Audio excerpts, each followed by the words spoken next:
Oh, I'm on to my second milk jug of water today. The kids call it living juice because if we don't bring this today, we simply would not live.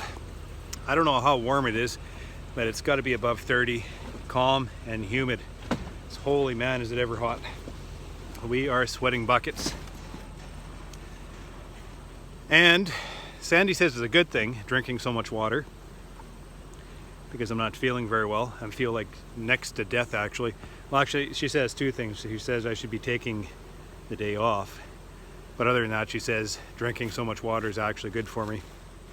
So I'll listen to that bit of advice. The crew is working in the honey house. I haven't been able to touch base with them because we've kind of separated ourselves through this whole protocol around COVID. So I can't hear them complain about being stuck in the honey house for up to a week here.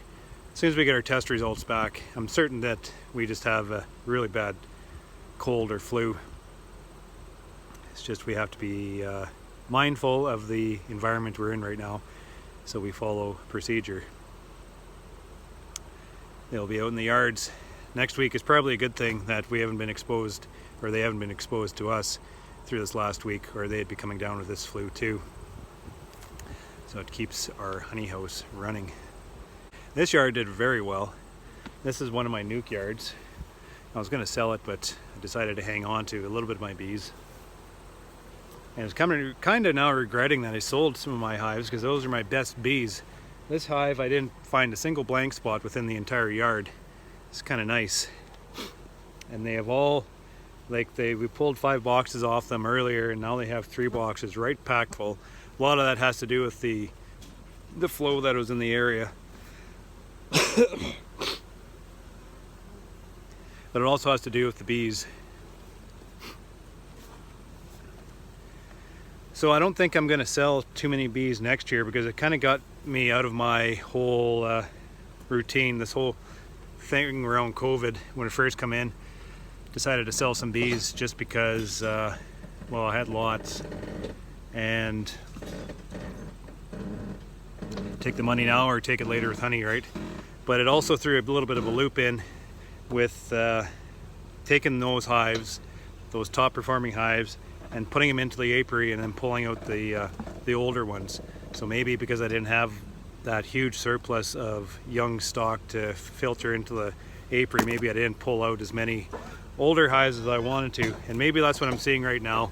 As we're going through, we're pulling out, I'm flagging roughly 10 to 15% of the hives, which we'll need to check as we come back through, which might just be in a queen replacement, or they might just outright failed and we'll have to pull them back, call them out. But that's why I built nukes this year too, to replace those ones. So we'll just go through, after we get all this honey off, we'll go through the operation and we'll call out all those hives that won't make it through winter, and simply put, we'll just drop nukes into those places just to fill those spots with youth and vigor. Just continued promotion of the brilliance within the apiary. So I got word from Sandy that our tests come back negative. Sure feels good to be back in the honey house. Nothing has really changed except all this work continued to get done. This whole little episode has kind of shown me two things. One, that all the plan and the preventative measures we put into place worked. There's no question about that. We identified a risk earlier on in the season with a sickness, an unknown sickness, and just questions around that, and just a risk it posed to the honey farm. So we put in some precautionary preventative measures. We put in protocols to be able to minimize the spread of the virus between my workers, and just to help protect my workload and the health of everybody else. And that worked. Because of our preventative measures, like I got sick, just, to a cold, a head cold, I guess. I feel one step from death, but because of the preventive measures we put into place, I didn't get the the rest of my workers sick last week. So that's positive. Everybody stayed healthy and productive. Identified myself as being, susceptible, and I stepped myself aside from the business to allow the business to carry on its function. Hinged on the government for some testing, just to find out whether or not, or what type of sickness I had, and it just allowed things to carry forward and just minimize the risk of sickness to everybody else. Right? That's the plan we put into place, and it worked extremely well. And we're actually going to carry these measures forward because we're still not feeling very well.